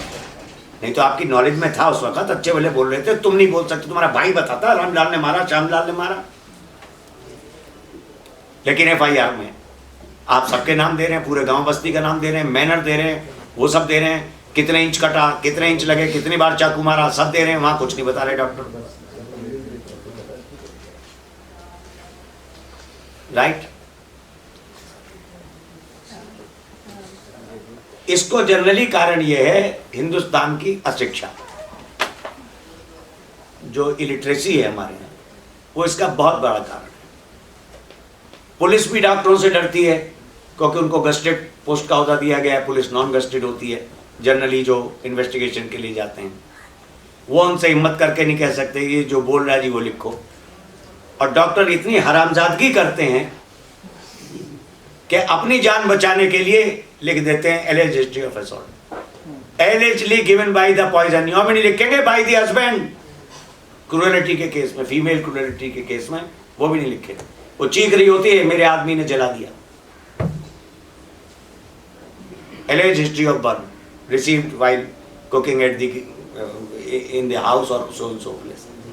अपनी लायबिलिटी बचाने की कोशिश करते हैं कि कल को गवाही में जाना पड़ेगा, क्योंकि मान लीजिए वो आदमी मर गया जिसने बर्न इंजरी से आया है। 90% से ऊपर बर्न इंजरीज हैं, ये भी बताएंगे ये परसेंटेज क्या होती है बर्न की। नहीं पढ़ता कोई भी, अब क्या करा जाए, फिर साहब हमको चाहिए। खैर, इसीलिए हमारे उस्तादों ने कहा था लॉ फैकल्टी में कि दो ही धाराएं हैं, 39(1)(2) क्या होता है? हैं? 39(2) CPC। अच्छा, अंग्रेजी जानते हो, हिंदी नहीं जानता कोई? 39 कहते हैं अंग्रेजी में। हैं? इंजंक्शन वही बोल रहे हैं बड़े बूढ़े। नयों में से तो सबके ब्लैंक चेहरे देख रहा हूं। कैसे वकील बन गए जब तुम्हें 39(1)(2) नहीं बना? अगर दीवानी के वकील हो तो सारी आमदनी महीने की रोटी 39(1)(2) चलाता है, और अगर फौजदारी में हो तो 437 से 439 चलाती है। ये दो में काम हो जाओ, हो गए जी वकील। बाकी लोग है तहसील, बाकी ट्रायल लड़ाएंगे शर्मा जी आगे। इन्होंने अपनी तहसी कराई है जिंदगी भर, मैं तो जमानत करा देता हूँ। उधर 39(1)(2) स्टे मिल गया, महीने के बारे नारे, लुगाई को बढ़िया साड़ी, बच्चों को चॉकलेट ले चलो तहसी में। आगे सूट कौन लड़ाएगा कि अनरजिस्टर्ड डीड एविडेंस है कि नहीं है, उसको कौन लड़ाएगा? ट्रायल में एमएलसी कौन देखेगा, कौन सिर फोड़ेगा अपना?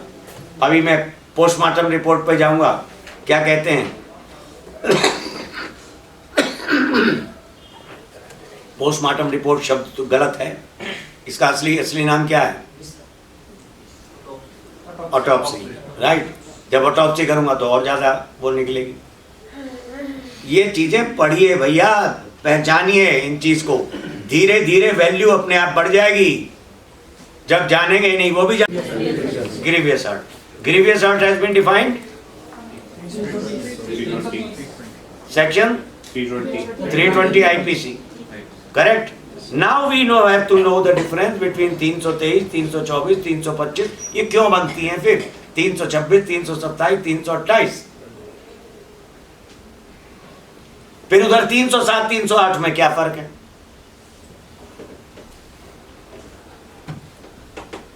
इसलिए MLC का जानना जरूरी है। ये दिख रहा है सबको?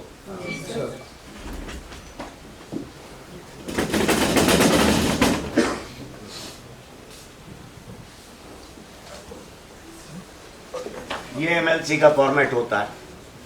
क्या बताया था? सबसे नीचे क्या रहेगा? लेफ्ट हैंड साइड पर नेचर ऑफ इंजरी, ठीक है, और राइट हैंड साइड पर नेचर ऑफ वेपन।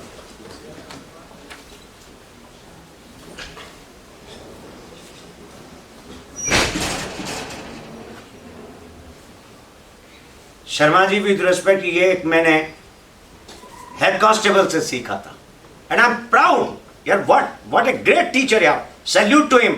आज मैं उसको रिपीट कर रहा हूं। और वो कौन था हेड कांस्टेबल? फिलौर में, दिल्ली में पुलिस ट्रेनिंग स्कूल से पहले सारे दिल्ली वाले कहाँ ट्रेनिंग लेने जाते थे? फिलौर एक जगह का नाम है। कहाँ पर है? पंजाब में। वहाँ ट्रेनिंग लेने जाते थे। वहाँ हेड कांस्टेबल जो है सब इंस्पेक्टर से लेकर के IPS रैंक के अफसर को लॉ पढ़ाता है। एक बार को तो शर्म आ गई थी मुझे अपने ऊपर, जो कंसेप्ट उसने क्लियर कर दिए। वो साला रगड़ते रगड़ते मरा। मैं 8 साल हो गए मुझे वकालत करते हुए, मुझे पता ही नहीं चला कि 323, 324, 325, 326, 327, 328 में क्या डिफरेंस होता है। पंजाब का रहने वाला था, पंजाबी बोलता था। मैं उतनी बढ़िया तो नहीं बोल पाऊंगा, लेकिन I will repeat his words as it is. फिर वो बताता 307 और 308 में क्या फर्क होता।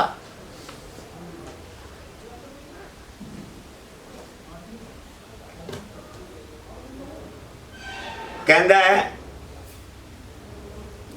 तुसी किसी दे गाल ते थप्पड़ मार दो, लपड़ की बन गई। MLC में ना ते कोई नेचर ऑफ इंजरी नजर आनी है, ना कोई वेपन नजर आना आएगा। Can doctor observe? यही तो कहेगा जी इसने मुझे थप्पड़ मारा, क्या बन गई? 323।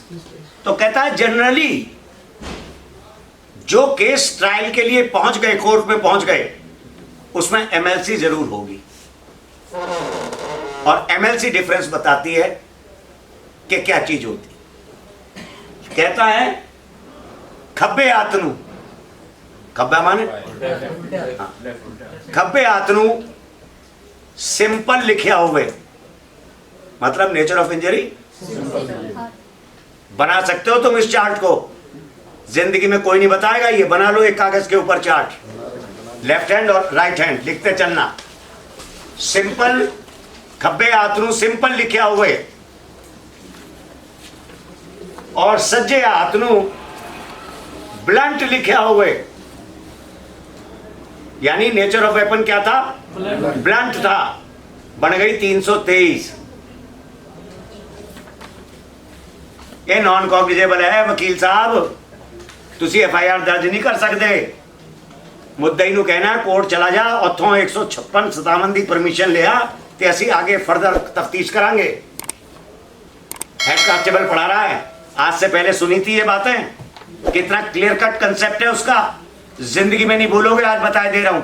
और लोगों को सुनाना, और आप इनाम भी रख सकते हो कोई इस तरह से बताए।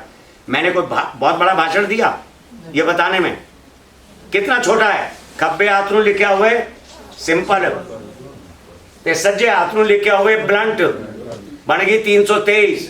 FIR दर्ज नहीं करनी, भावे ए नॉन कॉग्निजेबल ऑफेंस ही। खब्बे आतनू लिखे हुए सिंपल, सज्जे आतनू लिखे हुए शार्प। बन गई 324।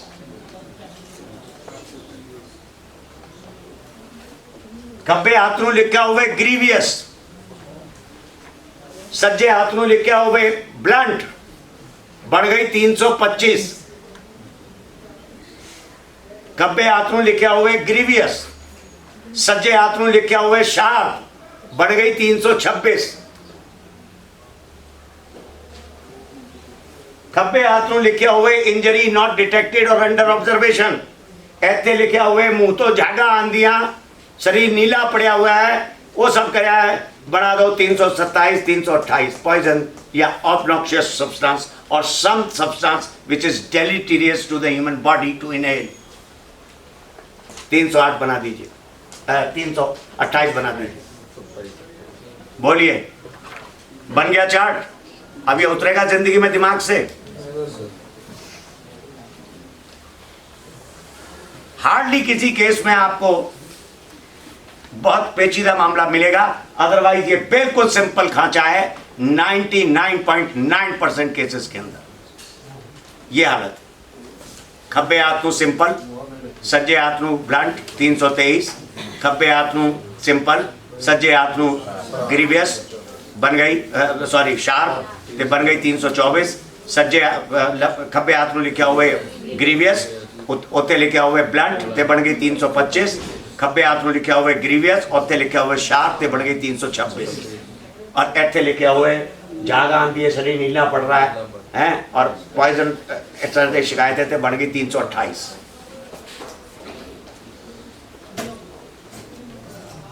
अब 307 और 308 की लैंग्वेज को अगर आईपीसी में पढ़ोगे तो डिस्टिंक्शन करना बड़ा मुश्किल है।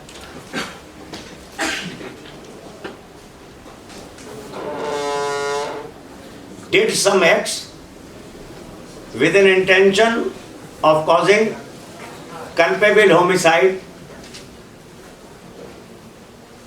the offense is 308.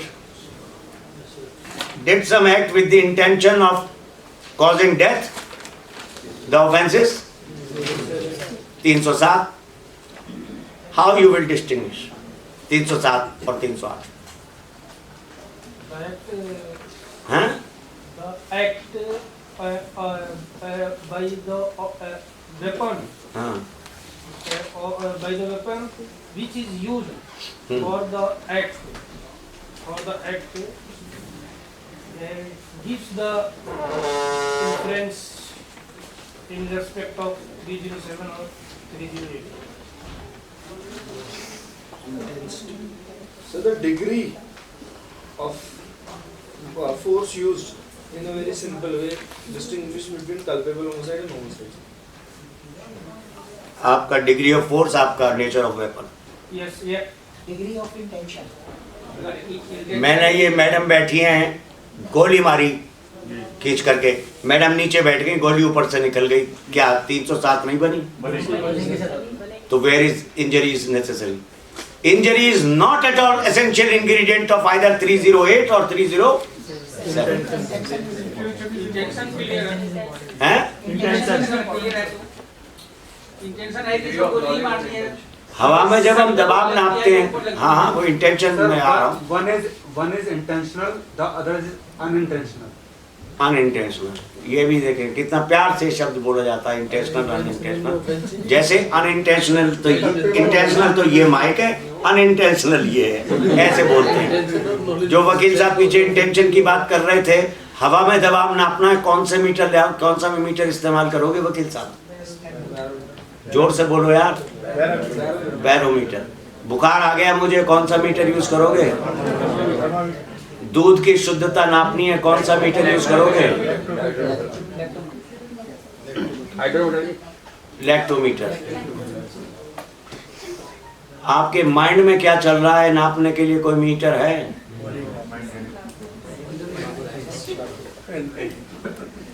H.G. Wales नाम के एक साइंटिस्ट हुए हैं, उन्होंने साइंटिफिक फिक्शंस लिखी हैं। उन्होंने एक ऐसे यंत्र का जिक्र किया है कि जो एक दिन सड़क पे उन्हें मिल गया था, तो उसमें से आवाज आई उनकी पत्नी की जो संग में चल रही थी।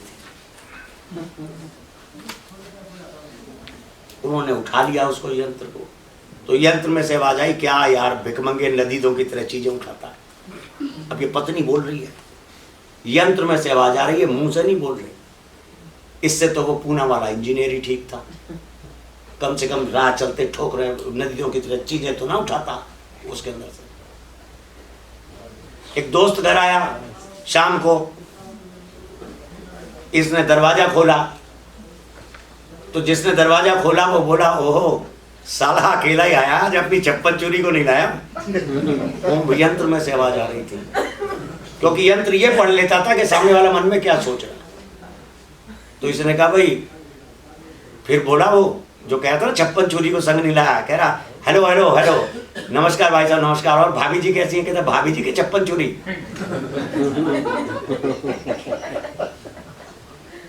ऐसा यंत्र H.G. वेल्स साहब ने, कई साइंटिफिक फिक्शन पढ़ने वाला है, H.G. वेल्स पढ़ने वाले राइटर है, हंस हंस के पागल हो जाएंगे जो उन्होंने लिखा है। अभी तक तो ऐसा कोई यंत्र मिला नहीं है कि जो ऑन कर दे और पता चल जाए कि कत्ल के वक्त इसकी नीयत ये थी। तो नीयत को कहां से जानो? इंटेंशन को एक्ट से जानोगे। Actus reus is the basis for knowing the intention. इसके अलावा हमारे पास कोई वो नहीं है। इसलिए क्रिमिनल लॉ में 2 प्रिजम्पशंस हैं। पहली प्रिजम्पशन है everybody is presumed to know the consequences of his act. जिसको अपने किए गए काम का, मैं हाथ हिला रहा हूं सामने वाले के गाल तक ठीक है, उसके आगे नहीं। अगर गाल पे पड़ गया तो आपका एक्ट आपकी इंटेंशन को बता रहा है। क्यों? कि आप अपने हाथ के हिलाने के कॉन्सिक्वेंसेस को जानते हैं, और अगर नहीं जानते तो आप पागल हैं। लॉ की प्रिजम्पशन है, ह्यूमन एनाटॉमी है, ह्यूमन साइकोलॉजी है। Everybody is presumed to know the consequences of his act. यहां से सारा क्रिमिनल लॉ बना है। हमारे पास इसकी कोई तोड़ नहीं है। इसकी असलियत आज से कोई 100-150 साल बाद सुना है मैंने। वो चिप वाले मोबाइल आ गए हैं, अब आपको हाथ में भी लेके नहीं घूमना पड़ेगा। टकराओगे भी नहीं, टकराओगे तो सही, रेल के नीचे तो कटोगे ही, जिस हिसाब से मोबाइल का इस्तेमाल होता है। आ रहा है वो ट्रेन वाला, हॉर्न बजा रहा है, वो पट्टा जा रहा है उसके ऊपर, अपना आराम से कट गया रेल से। ठीक है, अच्छा ही है, आबादी कम करने में काम आएगा ही मोबाइल, कई तरीके से कम कर रहा है। अब सुना है कि वो चिप यहाँ लगाई जा रही है, यहाँ से ये ब्रेन कट दे करके, और जो नर्व्स हैं, जो हमारी सेंसेस, जो नर्व्स हमारे सेंस से जो हम परसीव करते हैं उसको माइंड तक ले जाती हैं, वहाँ उसमें उसको फिट किया जाएगा मोबाइल के उसको। तो जैसे आपको करना है कि रामलाल को मिलाना है तो रामलाल को फ़ोन मिल जाएगा ऑटोमेटिकली। अब आप बात करते रहो, ना कोई यंत्र है ना कुछ है, वो आने वाला है। उसका कौन से रामलाल को मिलाना है जी? कौन से रामलाल को मिलाना? ये जानते ही ऋषि मुनियों के से ग्रंथ भरा पड़ा। ऋषि मुनि बस अपने मन में सोच लेते थे और उससे बात कर लेते थे, देख लेते थे उसको। उसका ब्लूप्रिंट तो बन गया है, अब आ जाएगा मार्केट के अंदर। जब तक मेरी तरह गर्दन लटकेगी शायद तुम उसका इस्तेमाल कर पाओगे, ठीक है? आ जाएगा मार्केट में। तो यहाँ पर ये है इंटेंशन। हम कैसे जानेंगे? एक्टस रियस से। The mens rea is to be known by the actus reus. Act से ही जाना जाएगा, because you are suppose to know the consequences of his act, of your act, correct? अब 307 308 का फर्क तो हेड कांस्टेबल ने क्या बताया? कहता है मोर देन 90% केसेस में आपको उल्टा करके देखना पड़ेगा। उल्टा करके चलो आप।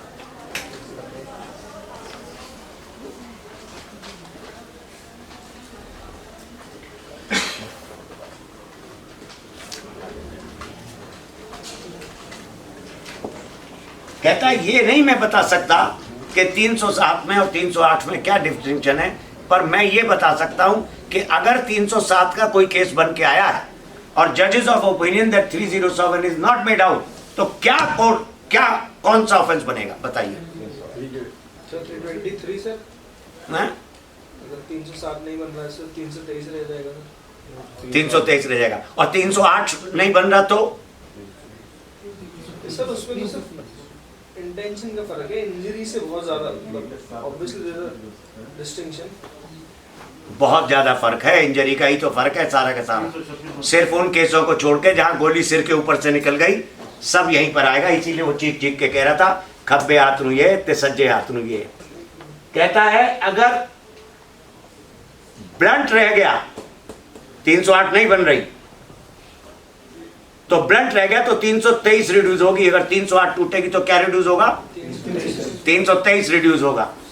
और 360 टूटेगी तो पढ़िए 324 को, 324 को ध्यान से पढ़िए। मैं जानता हूं तुम में से किसी ने ध्यान से नहीं। Instrument of shooting, cutting etcetera ये सब लिखा हुआ है।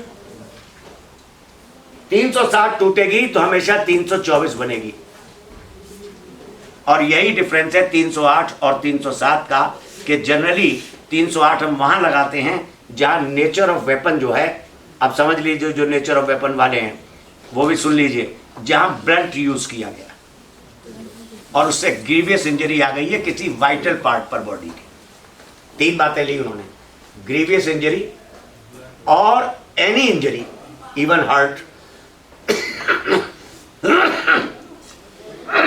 on a vital part of body makes out a case under section 308. Your intention is to cause culpable homicide, right?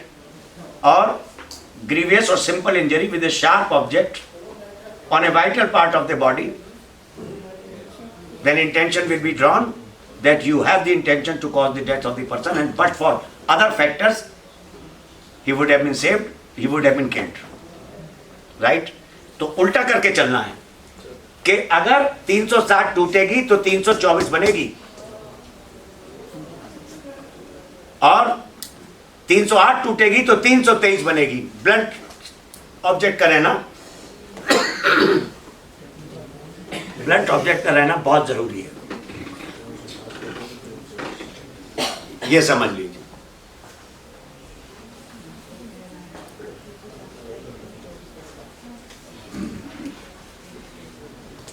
तो वहां जो एमएलसी में ये लिखा दिया जाता है हिस्ट्री ऑफ असॉल्ट, 99% उसमें देखोगे आप, हार्डली कोई मर्द का बच्चा हो या किसी प्राइवेट अस्पताल में आपने डॉक्टरों को खरीद रखा हो तो वहां एसेलेंट का नाम आता है, अदरवाइज क्या लिखते हैं, history of alleged history of assault. तो क्या ये एविडेंस है हिस्ट्री ऑफ असॉल्ट? तो बॉम्बे हाई कोर्ट का एक जजमेंट है इस पर, उसने कहता है ये सब्सटैंटिव पीस ऑफ एविडेंस नहीं है, it could be used at best to contradict the testimony of the person who gave the history. उसको कंट्राडिक्ट आप कर सकते हैं, कैसे? अभी मैंने बताया एफआईआर में डिटेल्ड लिखा हुआ है, फलाने का नाम भी था, फलाने का नाम भी था।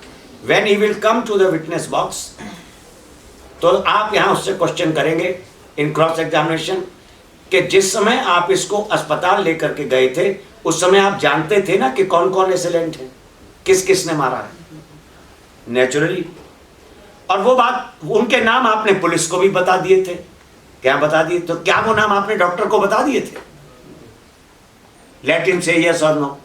वहां आप उसको इस एलेज हिस्ट्री ऑफ असॉल्ट से कंट्राडिक्ट कर सकते हैं कि look here, despite knowing the names of the assailants, you didn't disclose the same to the doctor concerned, and that was the earliest opportunity. Later on तो sorry, later on तो manipulations हो सकती हैं, after thought हो सकते हैं, लेकिन वो अर्लीस्ट अपॉर्चुनिटी थी जब आप बिल्कुल एकदम उसको अस्पताल लेकर के जा रहे थे। क्लियर? अब वो आगे ये भी बताता था वो हेड कांस्टेबल कि 354 में और 509 में क्या फर्क है। दोनों ही औरत की मोडेस्टी की बात करते हैं। एनीवन? हाँ, 354 में इंटेंशनली किसी महिला के प्रति ऑफेंस किया जाता है और 509 में एक सार्वजनिक रूप से कर रहे हैं किसी का इंटेंशन न हो। पढ़ लीजिए आईपीसी में तो ऐसा कुछ नहीं लिखा। 354 में क्रिमिनल फोर्स एंड असॉल्ट, हैं? 354 में criminal force and assault use होता है to outrage the modesty of. ठीक है। और 509 में मोनेस्टी ऑफ प्रेज करने के लिए सिर्फ वर्ड की यूज है।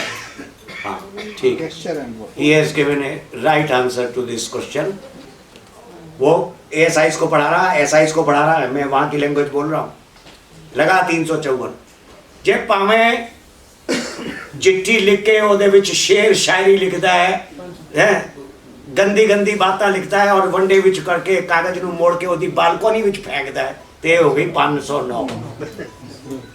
जिंदगी में नहीं भूलोगे। And that's why he was a great lawyer. He was a great lawyer he made me, इतना क्रिमिनल लॉ में मैं सिर मार मार के थक गया था कि यार ये कैसे क्लैरिटी हो कि 307 कहाँ जा रही है, 308 कहाँ जा रही है, कहाँ जा रही है। तब उसने ये बात मुझे समझने में बड़ी देर लग गई कि 307 308 का डिफरेंस आप तब जान पाओगे जब उल्टे चलोगे। ये मत पूछो कि ये 307 बनी 308 बनी, ये 308 टूट गई तो कौन सी धारा बनेगी, यहां से आपको डिफरेंस जो है उसका पता चलेगा। सी इज क्लैरिटी। तो माफ कीजिएगा, कानून की पढ़ाई का वकील होने या जज होने से कुछ लेना देना नहीं है। ये शौक की चीज है, ये बारीकियां भी नहीं है, ये सब कॉमन सेंस है।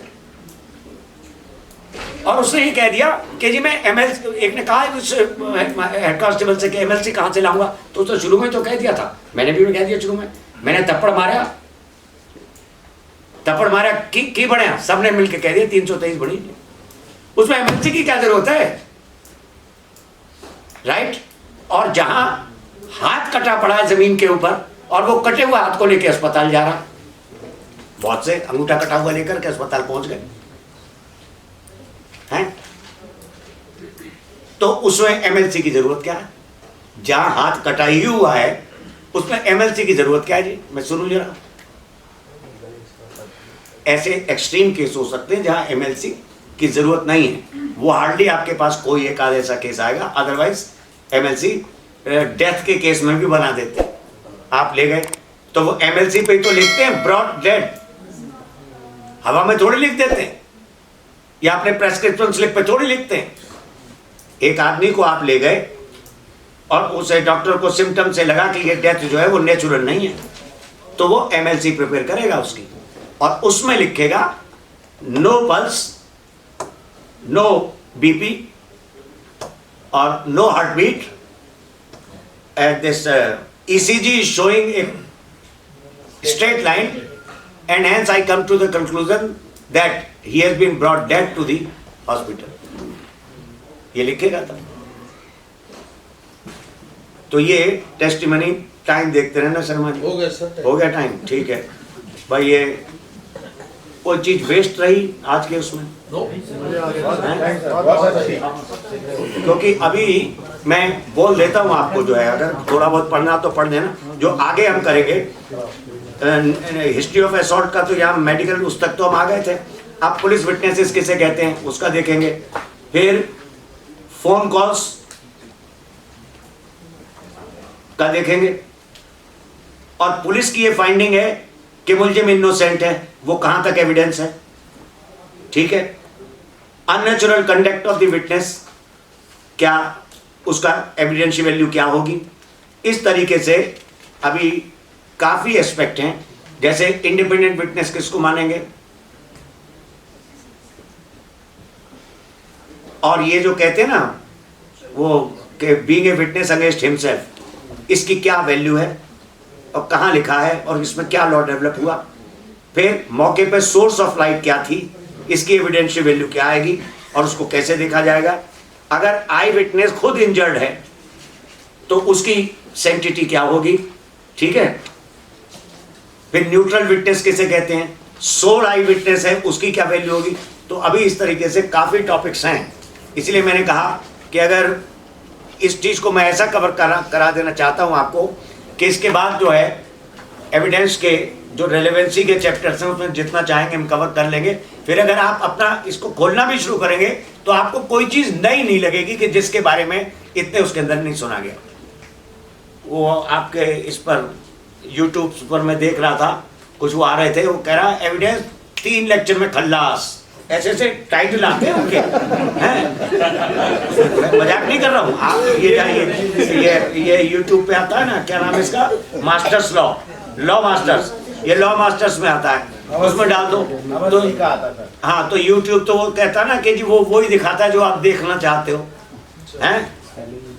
तो उसमें सारे एविडेंस के आने लग गए, एविडेंस में आने लगा, वो ऐसी लैंग्वेज बोल रहा था कि 3 घंटे के 3 क्लास के अंदर एविडेंस है खल्लास।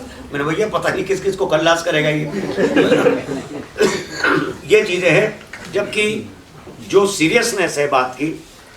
और बट आपके लेक्चर हैं उस पे सारे यूट्यूब पे। हाँ, वो तो है लेक्चर, इसी रेफरेंस में तो मैं बोल रहा हूँ। मैंने देखा कि हाँ बताएं। सर एक सवाल है सर। हाँ सर हमने स्टार्टिंग की डॉक्ट्रिन ऑफ फैलसिस उनोफैलसिस ओमनिबस से, जिसमें हमें समझ में आया कि भाई इंडिया के कंटेक्स्ट में जो बात ज़रूरी है हम उसको रख सकते हैं अपने केस में। पर अभी हमने इवेंचुअली डिस्कस करा कि जो इश्यूज पे एक एस्टॉपल भी है कि एक समझे एक्स जमीन है, दो भाइयों की ए और बी की, एक विटनेस आ गया था कि एक में झूठ बोलता है एक में सच बोलता है, तो हम कौन से वाली चीज को मानेंगे? मैं समझा पा रहा हूँ कि इश्यूज एस्टॉपल को हम इस वाले जो मैक्सिमम कैसे देखें? हाँ, इस मैक्सिम, ये मैक्सिम है और एक तो इशू एस्टॉपल में कोई कंपेयर नहीं है आपस में, कैसे भला? वो मैक्सिमम एक केस में चलते हुए बात हो रही है। इशू एस्टॉपल और रेस जुडिकेटा के लिए हमेशा आपके पास दो केस होने चाहिए।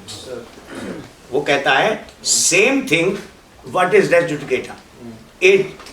ए dispute already decided can not be raised again. तो इसका मतलब दो प्रोसीडिंग हो गई ना, एक ऑलरेडी खत्म हो चुकी है, एक हो चुकी है। ये फाल्सस की जो डॉक्ट्रिन है वो सेम केस में चलते हुए एक ही केस में गवाही दे रहा है एक आदमी, आधा पोर्शन फाल्स बोल रहा है, आधा पोर्शन प्रोसिक्यूशन के हिसाब से बोल।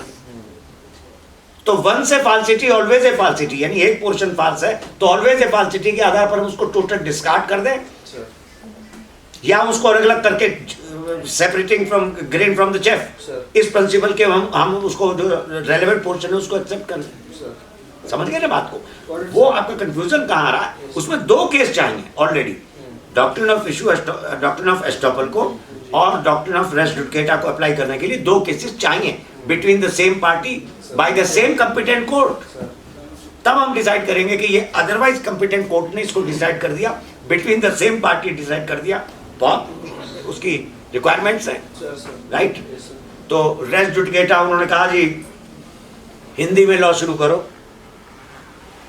तो बड़ा मुश्किल हो जाएगा। अब रेस जुडिकेटा की हिंदी बताओ भाई। हैं? प्रांग न्याय। प्रांग न्याय क्या होता है, यही तो मैं जानना चाहता हूँ। प्रांग में जैसे हमारे अंग्रेजी का एक वर्ड बोला, हमने बोला फाल्सस in uno, falsus in omnibus, हमने बताया ना इसके एक वर्ड का मीनिंग बताया। रेस जुडिकेटा का हमने बताया, रेस माने डिस्प्यूट, जुडिकेटा माने ऑलरेडी डिसाइडेड, हमें से बताया। अब बताओ प्रांग न्याय क्या होता है? प्रीवियसली जजमेंट, मतलब पुराना जो न्याय हो चुका है वो डिसाइड हो चुका है। प्रांग क्या होता है? वो क्या होता है प्रांग न्याय? ये प्रांग न्याय बताऊं कहाँ से? ये जुरिस्प्रूडेंशियल ट्रांसलेशन नहीं है, ये उसका ट्रांसलेशन है। जैसे आईपीसी के क्या हिंदी ट्रांसलेशन करा, मृत्यु कारित कर दे, कारित कोई शब्द नहीं है हिंदी और संस्कृत में। ये क्या है? It is word to word translation करने की कोशिश की गई है, इसलिए ऐसे नए शब्द उपजा लिए गए हैं। ट्रांसलिटरेशन अलग चीज है सर। ट्रांसलिटरेशन ऐसे है कि जनाब का तशरीफ का टोकरा सलामत रहे, इसमें तशरीफ ही लिखना और वो सब लिखना ठीक है कि नहीं, वो है। ट्रांसलिटरेशन अलग चीज है, ट्रांसलेशन अलग चीज है। जुरिस्प्रूडेंशियल ट्रांसलेशन ना होने की वजह से हमको वो है। तो इसमें क्या नाम था हमारे सुप्रीम कोर्ट के जज का जो बाद में पागल हो गए, इलाहाबाद वाले, काटजू साहब ने बहुत अच्छा ट्रांसलेशन इसका दिया था कि इसका ट्रांसलेशन है नच पिष्ट पेषणम। पिष्ट पेषण क्या है? पिसे हुए को पीसना। तो पिसे हुए को मत पीसिए, यही रेस जुडिकेटा है। जो already whatever is already granted should not be granted again. उन्होंने बड़े अच्छे कुछ रेफरेंसेस दिए थे, उसमें मुझे ये जरा समझ में आ गया। अब प्रांग न्याय जो है मैक्सिम का भी एक कॉन्ट्रडिक्शन है। हाँ? इस मैक्सिम जो आपने बताया है, हाँ। इसका भी कॉन्ट्रडिक्शन है। क्या? जैसे आप कह रहे हैं कि वन से फॉल्सिटी तो ऑलवेज फॉल्सिटी, और इसमें एक दूसरी स्टेटमेंट आती है, statement should be read as a whole. हाँ, statement should be read as a whole, तभी तो पता चलेगा कितना फाल्स है और कितना ट्रू है। अगर एज ए होल पढ़ रहे हैं तो हाँ। फिर तो वो पूरी फॉल्स हो जाएगी ना, पूरी फाल्स हो जाएगी ना। इसका मतलब इंग्लैंड के साथ हो, हम कब कह रहे हैं आप गलत कह रहे हो? हमारे यहाँ लागू नहीं होती। आपकी जेब में मैंने हाथ दे दिया, जेब खाली थी, तो 500 अटेम्प्ट टू थेफ्ट बना के नहीं बना है? बना कि नहीं बना? कितने लोग कहते हैं बन गया? क्यों कहते हो? कहाँ लिखा हुआ है? ये पैसे होते ले जाता है। पैसे होते ले अटेम्प्ट की डेफिनेशन लिखी हुई है, जेब में हाथ देने के बारे में कहाँ लिखा हुआ है 500? इंटेंसी तो चोरी की थी, जेब में हाथ डाला हैं? जेब में हाथ डाला इंटेंसी। ये ठीक है, पैसे होते ले ये अंग्रेज इंग्लैंड का समर्थन कर रहे हैं। इंग्लैंड में putting your hand into an empty pocket 511 में पूरे ग्रंथ लिखे जा सकते हैं। 800 पेज की किताबें हैं अटेम्प्ट के ऊपर। Putting your hand into an empty pocket of other person is no attempt as per British law. लेकिन मैकॉले जानता था हमारे हिंदुस्तानियों की फितरत, बहुत से ऑफेंस बनाए उसने फितरत। उसने क्या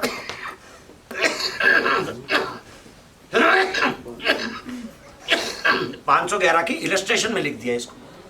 putting your hand, illustration A, putting your hand into an empty pocket is an attempt in India because it has been mentioned in illustration. भारतीयों को सजा देने का इरादा था। नहीं, भारतीयों की फितरत 405 के ऑफेंस पे कल बात करेंगे अगले उसके अंदर। वो भारतीयों की फितरत पे बनाया था उसने। आपको मैं सामान दे गया कि भाई साहब मैं जरा इमरजेंसी में जा रहा हूँ, लौट आया तो आप मुझे वापस दे देना, और नहीं तो ये आप रख लेना। थोड़ा 5 बीघे जमीन थी, 4 बकरियां थी, हैं, थोड़ा सा एक झुग्गी थी टूटी फूटी सी, और जनाब मैं मुड़ा नहीं, नदी के पार गया नहीं, गांव के बाहर से नदी बहती थी, आपने लिया, अपने नाम करा लिया सारा। तो जनाब की जो फितरत थी इसको पहचाना उसने बड़ी खूबी से। उसने हमारे यहाँ कई